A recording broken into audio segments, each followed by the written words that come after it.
Salut, nous c'est Guillaume et Sarah. Si tu as suivi nos vidéos, tu sais que l'on a quitté notre vie à Montréal pour partir vivre sur les routes d'Amérique avec nos deux filles de 4 ans et 4 mois à bord de Dumbo, notre véhicule. Après avoir quitté la plage, nous prenons la direction de Houston, au Texas, pour visiter le fameux musée de l'espace dont tout le monde nous parle. Hey, hello! Petite vidéo à la sortie du musée du Space Center. On vient de passer la journée là-bas. Belle journée. Oui, une belle journée. Ça nous a pris en fait, on est arrivé là-bas à 11h30 jusqu'à la fermeture à 17h. Le musée, c'était super intéressant. Il y avait plein de belles choses à voir. Toutes les missions Apollo pour ceux qui aiment l'espace, moi j'aime bien tout ce qui est voilà, espace, on a etc. pu aller voir une fusée, tout ça, c'était vraiment cool. Ouais, moi j'étais un peu déçue parce que je m'attendais vraiment à des choses beaucoup plus sensationnelles, on va dire. J'avais en attente que ça allait être comme un petit parc d'attractions avec plein de petites choses à faire dedans, peut-être un cinéma pour regarder les étoiles. Il n'y avait rien de tout ça. Mais bon, n'empêche que ça nous a pris la journée, que tout était très intéressant. Elisa l'a bien aimé aussi. Après le fait d'être avec Elisa, ce qu'on se disait tout à l'heure, c'est que nous, on est toujours en train de la regarder, toujours en train de savoir où est-ce qu'elle est, etc. Donc on n'a pas le temps d'aller vraiment approfondir tous les... Ouais, en fait tous les panneaux d'information, on n'a pas le temps de les lire, surtout que c'était en anglais. Donc moi en tout cas, je prends un peu plus de temps à lire. Et là, on avait toujours un œil sur Elisa qui se sauvait dans tous les sens, donc pas vraiment le temps de lire. Donc on prenait pas beaucoup d'informations, donc c'était surtout visuel. Mais comme il y avait beaucoup de choses sympas à regarder, c'est bien passé. Sinon, on a décidé pour la nuit de partir sur la côte parce qu'on s'est rendu compte qu'on était à 40 minutes de la côte. Donc on est parti dans la ville de Galveston, à 30-40 minutes de là où on était. Et ça ressemble un petit peu à Santa Monica. Il y a une jetée avec un parc d'attractions dessus. On vient d'arriver là, donc on va regarder ça. Mais bon, en tout cas, le but c'est de manger ici et puis de profiter un petit peu de la plage. Et peut-être de trouver un campement sur la plage pour plus tard.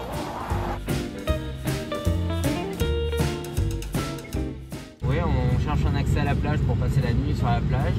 Donc il y a des accès, mais alors c'est blindé de monde, on est le week-end, tout le monde est sur la plage. En fait, on ne se rend pas compte là, je pense. Mais quand tu regardes vraiment bien, il y a des voitures tout du long. Et ça fait genre, il y a 100 km de plage. Et en fait, c'est sur les 100 km, c'est comme ça. C'est genre horrible. On se disait, on va aller un peu plus loin et ça ira mieux. Et en fait, non, c'est de pire en pire.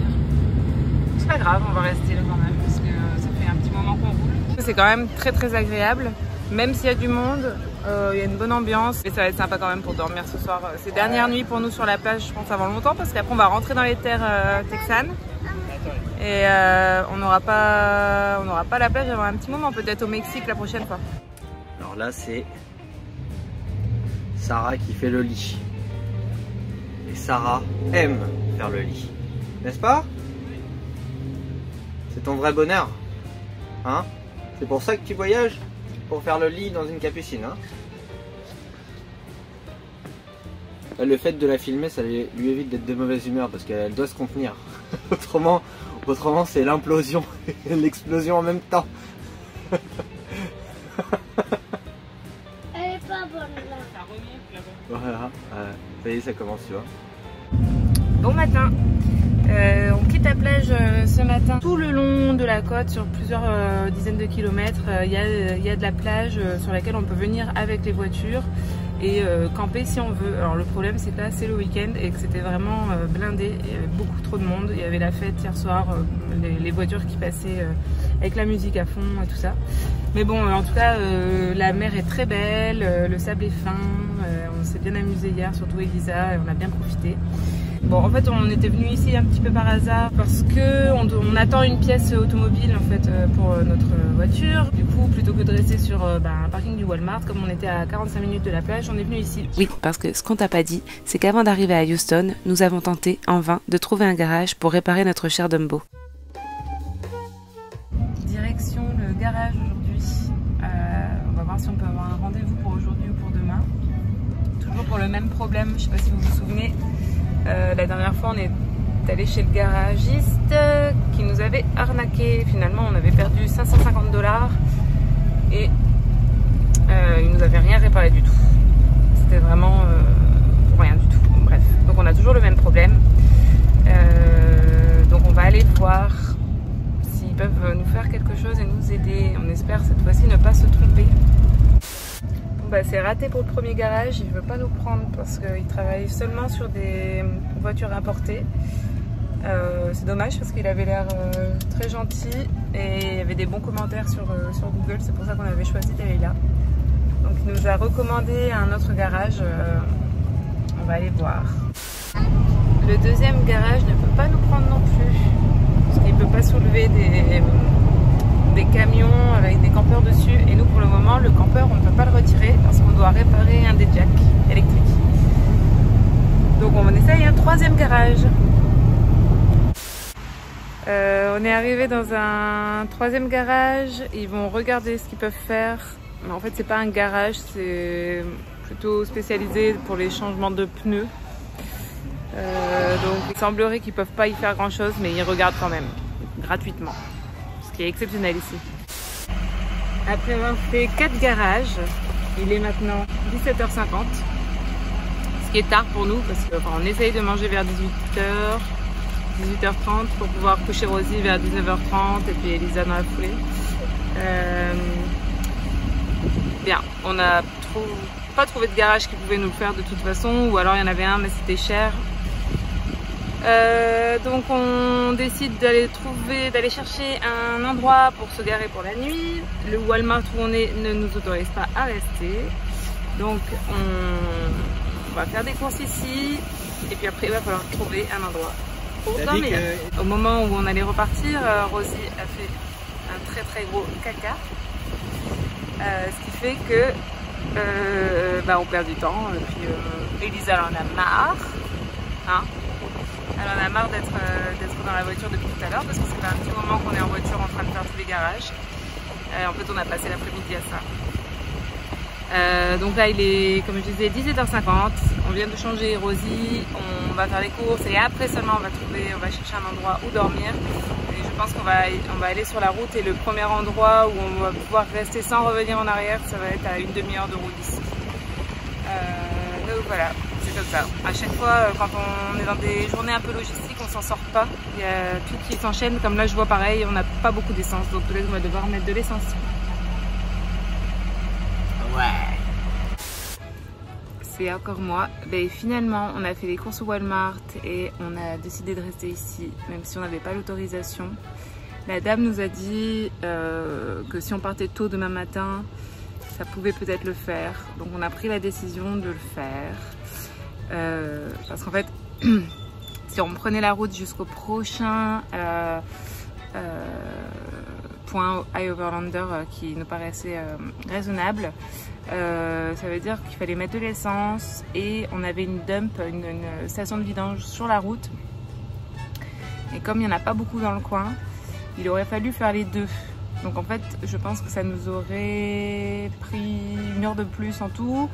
Donc on n'aurait pas été sur place avant 19h30 à mon avis, voire 20h, ce qui est très tard pour nous. Donc on reste là et au moins voilà, on est tranquille. Cette longue journée nous a tout de même permis de savoir que le roulement avant droit de notre pick-up était défectueux. On a donc décidé pour une fois de le commander nous-mêmes sur internet, car 3 fois moins cher que le prix proposé par le mécanicien. Là aujourd'hui on a décidé en fait de faire autrement. D'habitude là on a 4 heures de route je crois en tout.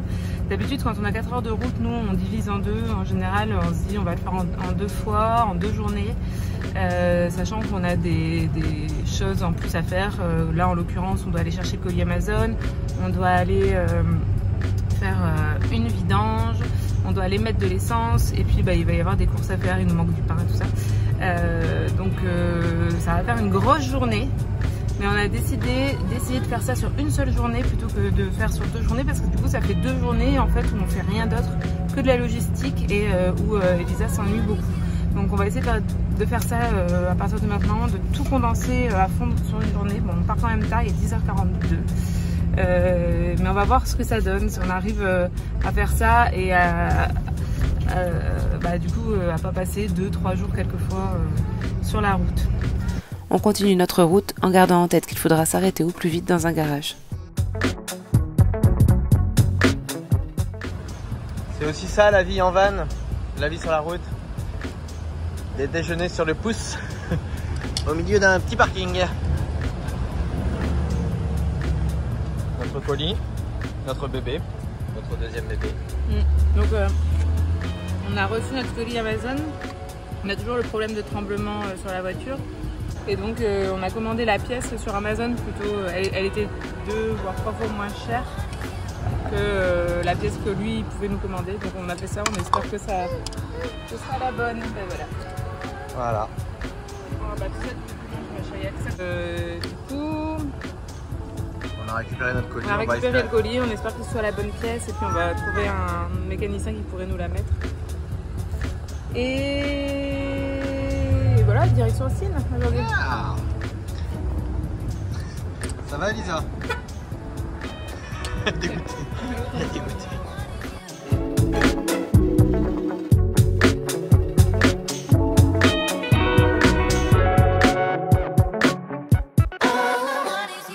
Hello! Bon, ça y est, on est arrivé à Austin. On est arrivé hier soir. On a trouvé un parking dans la rue. Alors on paye un petit peu cher, exceptionnellement. On a mis $22 pour pouvoir y rester toute la journée.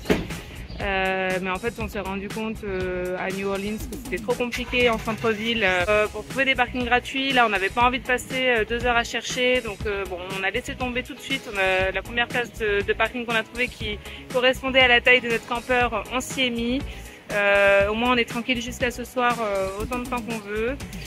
Et donc aujourd'hui là, ce qu'on va faire, c'est direction le Visitor Center pour voir un petit peu ce qu'il y a à faire dans le coin. On sait qu'Austin c'est une ville apparemment un petit peu hippie, avec pas mal d'art de rue, qui a l'air sympa, avec une bonne ambiance. Donc on va aller voir ça et on vous en dira un petit peu plus. On va vous filmer tout ça aujourd'hui. Du coup, on est ressorti du Visitor Center. On en a pris quelques informations, mais franchement, elle avait pas l'air de trop savoir ce qu'elle va faire dans la ville, la femme. Toujours utile que ça, avec les infos qu'on avait pris sur internet. Ce qu'on va faire, c'est aller se promener dans le centre-ville. On peut faire une visite du Capitole, c'est gratuit, donc on va aller voir. Et il y a un quartier qui s'appelle South Congress, qui est le quartier un peu branché, on va dire, d'ici. Donc on va aller voir avec des boutiques un peu des friperies. C'est donc au Capitole que nous débutons la visite d'Austin. Le Texas a été rattaché aux États-Unis en 1845 après avoir acquis son indépendance auprès du Mexique 10 ans auparavant. Dans les prochaines vidéos, tu verras qu'en effet, le sud du Texas a un gros côté mexicain. Ça parle anglais et espagnol. Bon, donc là on sort du Capitole, un peu en travaux à l'extérieur, mais joli à l'intérieur quand même. C'est là où il y a la Chambre des représentants, le Sénat, j'imagine le gouverneur, les toilettes du gouverneur. Et puis non, c'est un bel endroit quand même, c'est impressionnant. Et puis on en sait un petit peu plus sur le Texas, sur l'histoire. C'était quand même intéressant à voir. C'est joli à l'intérieur, c'est un peu grandiose quoi. Oui, c'est un et puis, Capitole. Austin, c'est la capitale du Texas, alors, ça en voit un peu. Quoi. Même Elisa, elle a été assez impressionnée par les différentes pièces qu'il y avait là-bas. Ouais. On est monté tout en haut et puis on peut vraiment voir chaque pièce. C'est gratuit et franchement c'est une visite à faire quand on vient ici. Il y a le guide tour, il y a même un guide tour gratuit, quelqu'un qui fait la visite guidée. Non, c'est vrai, c'est à faire, ici. Joli.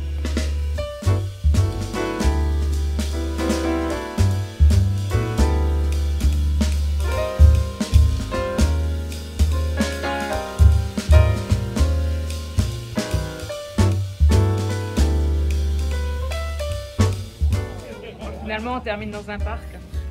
Ah ouais, petit parc de jeu. Après avoir à peine visité Austin. On a fait une rue, on a été au Capitole et puis après on a marché, il fait très chaud.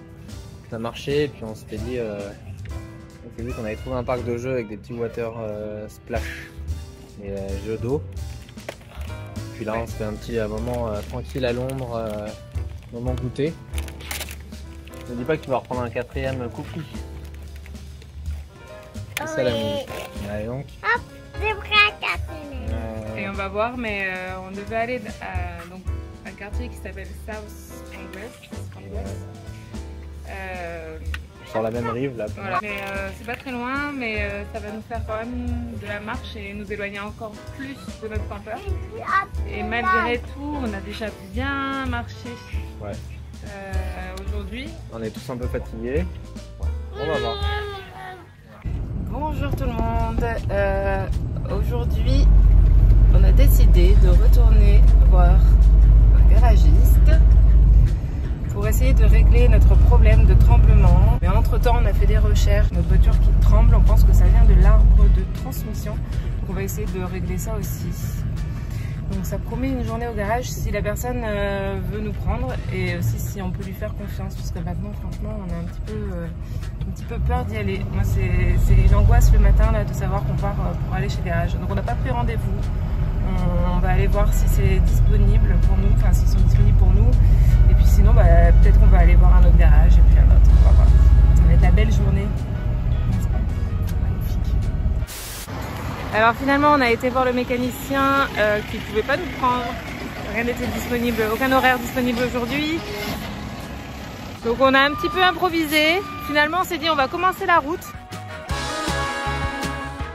Nous continuons notre chemin vers l'ouest à la recherche d'un garage. De retour au garage. Nous y voici. Cette fois-ci, il travaille enfin dessus. Ouais. Et là, le monsieur était ok pour nous changer notre bearing. En fait, on pense que ça va pas régler notre problème de tremblement, mais c'était quand même quelque chose qu'on devait faire. Donc, on espère ne pas se faire avoir cette fois-ci. Il nous a pas fait de devis, donc, mais il nous a dit à peu près combien ça allait coûter. On veut faire confiance parce qu'après tous les garages qu'on a fait, c'est très difficile en fait d'avoir un rendez-vous à la minute. Quoi. À chaque fois, ils nous disent la semaine prochaine ou au minimum. On n'a pas envie d'attendre. Voilà. Donc finalement, on a réparé le roulement d'une de nos roues.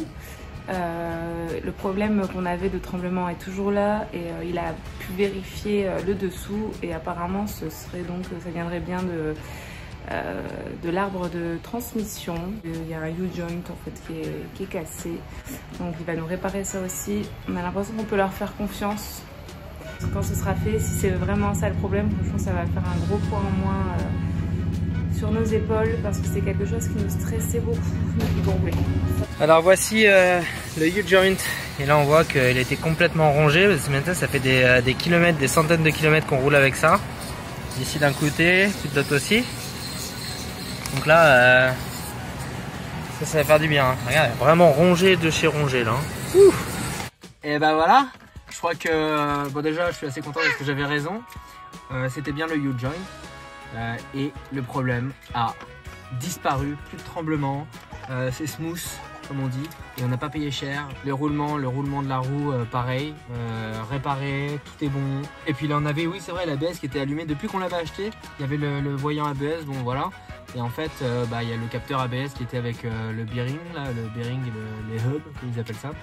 Donc ça nous a réglé 3 problèmes en un. Elle est pas belle la vie.